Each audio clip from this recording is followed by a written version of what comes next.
2024 കണക്ക് പ്രകാരം കേരളത്തില് 10,864 പേരാണ് ആത്മഹത്യ ചെയ്തിട്ടുള്ളത്.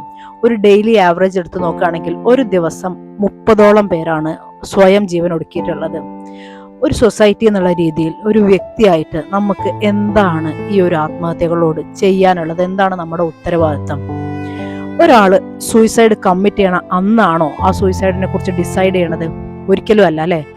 ദിവസങ്ങളോളം, മാസങ്ങളോളം, ആഴ്ചകളോളം അവരുടെ ഉള്ളിലായിട്ടും മറ്റുള്ളവരായിട്ടും അവരെ പരിഹസിച്ചിട്ടും അവരെ ഇമോഷണലി ടോർച്ചർ ചെയ്തിട്ടും അബ്യൂസ് ചെയ്തിട്ടും അവർക്ക് അവരുടെ ഉള്ളിൽ തന്നെ വളർന്നു കൂടി വരുന്ന തിങ്ങി നിൽക്കുന്ന നിരാശ കാരണവും ഇടയ്ക്കിടയ്ക്കായിട്ട് ജീവനെ കെടുത്തി കളഞ്ഞ് അവസാനത്തെ കെടുത്തൽ മാത്രമാണ് നമ്മൾ ആത്മഹത്യയായിട്ട് കാണുന്നത്.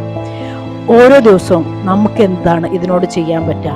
നമ്മുടെ ചുറ്റിലുള്ള മനുഷ്യരെ കണ്ടു കഴിഞ്ഞാൽ അവരോട് പുഞ്ചിരിച്ചിരുന്ന് സംസാരിച്ചു കഴിഞ്ഞാൽ നമുക്കറിയില്ല നമ്മുടെ ചുറ്റിലും ആരൊക്കെ ആയിരിക്കും അന്നത്തെ ഒരു ദിവസം ഒരു കാരുണ്യവും ഒരു ചിരിയും ആഗ്രഹിക്കണം എന്നുള്ളത് നമുക്കത് കൊടുക്കാനാവും.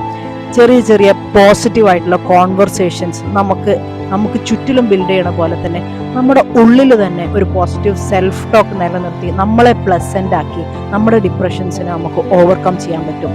ഇതിലെല്ലാത്തിലും ഉപരി നമ്മളെല്ലാവരും തന്നെ ഓരോരോ സോഷ്യൽ സ്പേസുകൾ ബിൽഡ് ചെയ്തെടുക്കാൻ ഇടയ്ക്കിടയ്ക്ക് ഫ്രണ്ട്ഷിപ്സ് ആയിട്ടും ഫാമിലി ആയിട്ടും ഗ്യാതറിങ്സ് ആയിട്ടും ബിൽഡ് ചെയ്തെടുക്കാൻ ശ്രമിക്കുകയും മറ്റുള്ളവരെയും ഇതുപോലത്തെ ഒരു സോഷ്യൽ സ്പേസ് ബിൽഡ് ചെയ്യണത് ഒരു ഹാബിറ്റാക്കി മാറ്റാൻ ശ്രമിക്കുകയും ചെയ്തു കഴിഞ്ഞാൽ ഒരു സൊസൈറ്റി എന്ന രീതിയിൽ നമുക്ക് ഈ ഒരു കണക്കിനെ വളരെയധികം റെഡ്യൂസ് ചെയ്ത് കൊണ്ടുവരാൻ എഫിഷ്യൻ്റായി സാധിക്കും എന്നതാണ് ഹോപ്പ്ഫുൾ ആയിട്ടുള്ള ഫാക്ട്.